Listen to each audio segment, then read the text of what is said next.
I'm Dr. Brad Hafford, and I study money. I've never had much of it, so I decided I'd try to figure out what it is and how it started by tracing it as far back in time as I could. I'm an archaeologist and an economic anthropologist, so I don't study economics in the modern sense, with mathematical functions and comparisons of gross domestic products, but rather I study the origin of the idea of money and the things that have represented it in different cultures and times. Maybe I should have just studied business and earned money without thinking about what it really is. But instead, I followed the specter of currency down the rabbit hole. And in the next 15 minutes, I'm going to try to convince you that no one really knows what money is or how it began. And that's because, a little bit like Wonderland, money doesn't really exist. Most people dismiss that statement as crazy. They snort derisively, pull out their wallets, and wave a note about in answer. "You crazy old coot," they say. This is money. And it is, sort of. That object, be it a $5 bill or a 2-pound coin, or even an IOU from your neighbor, represents money. It's a physical object that stands in for an abstract concept. Money is an idea. Currency and coin are physical representations of that idea. So all of these words that we use as synonyms are actually different things. And if we chase the origin of one, we have to define it first. The hardest to pin down is the most encompassing term, the abstract, money. That's the one that doesn't exist because it isn't a physical thing. I'll try to explain through analogy. We all know what this is. It's a watch. It's a rather old watch, but it's still recognizable. And I'm sure that we can all tell what time it is from the hands on the watch. But a watch is not time. It can show me a representation of time in my current place, but I can't hold time, and I can't really know when time began.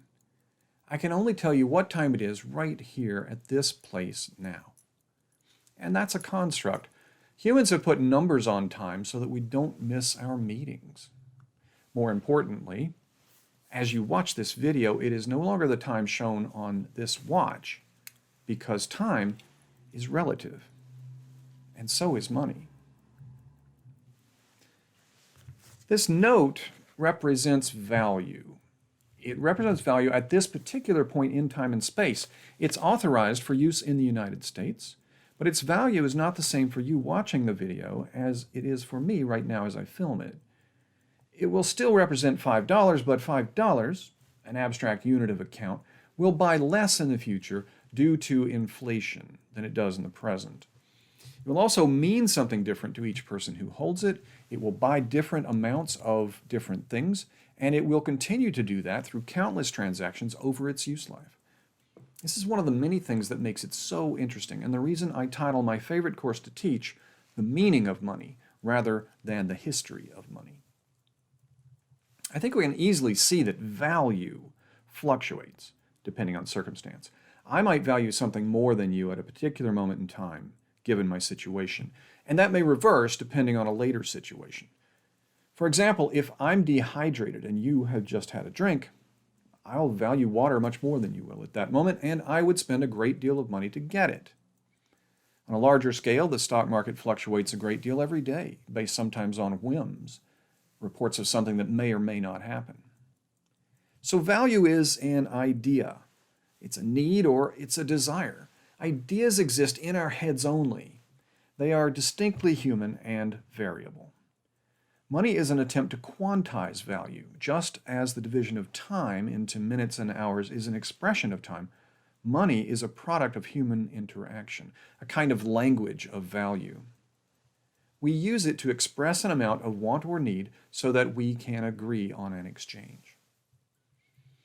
Physical representations of money are more easily studied than the abstract idea of value, but they become cloudier the farther back into the mists of time we go.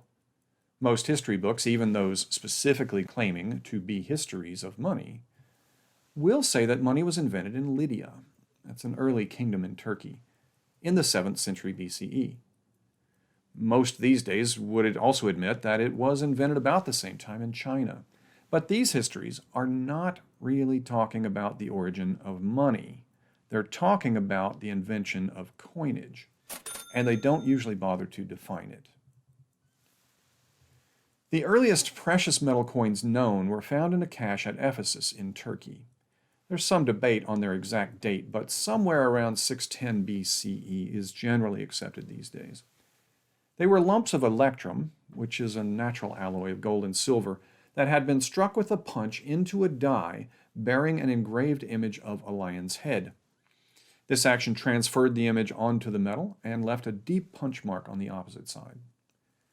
They had a relatively standard weight, and the lion image symbolized the kingdom of Lydia, acting as a guarantee of weight and purity for use as currency in that kingdom.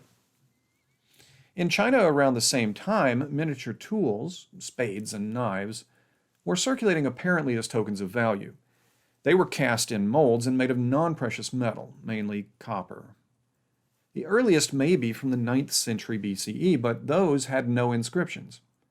Around 650 BCE, spade and knife money began to be marked, typically with a Chinese character that might indicate a city or clan that cast the tool, but that really isn't clear.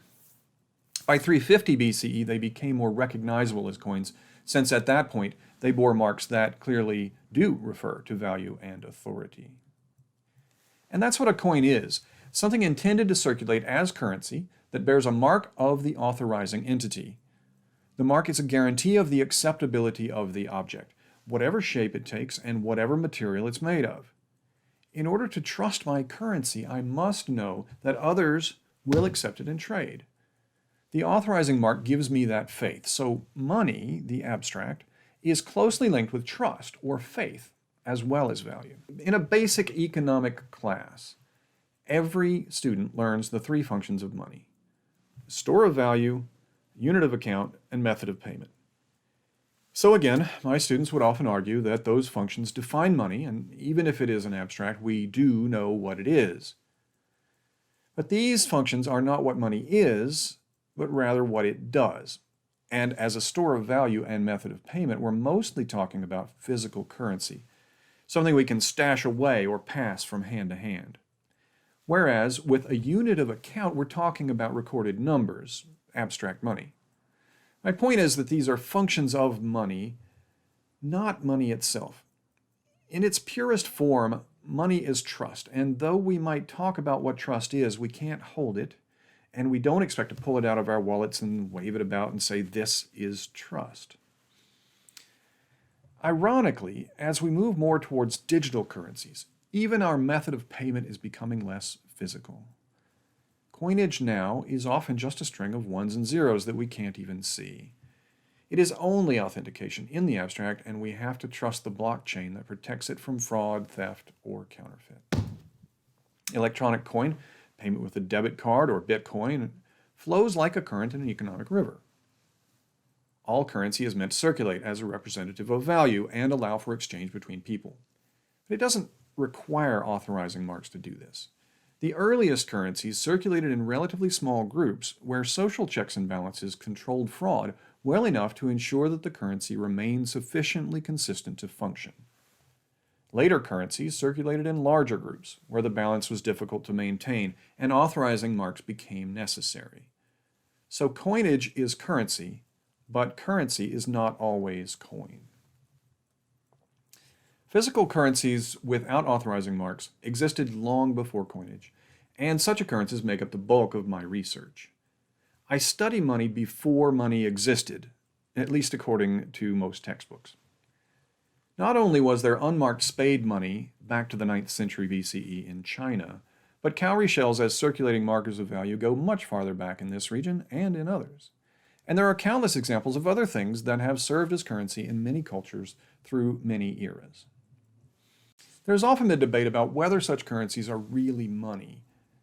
Some have termed them primitive money. That's a biased term, implying that the money we use today is somehow more sophisticated.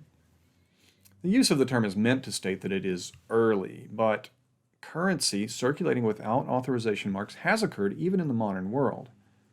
The analysts using the term tend to defend it by saying this sort of currency only performs some of the essential functions of money, and they sometimes term it special purpose money.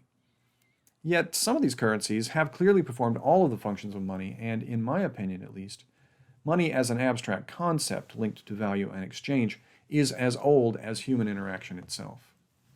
Money almost certainly began as debt and credit. As an agreement between two humans, this is a rather pure form of the abstract. But for much of its existence, money has been represented by something that is seen as intrinsically valuable. I don't like that term.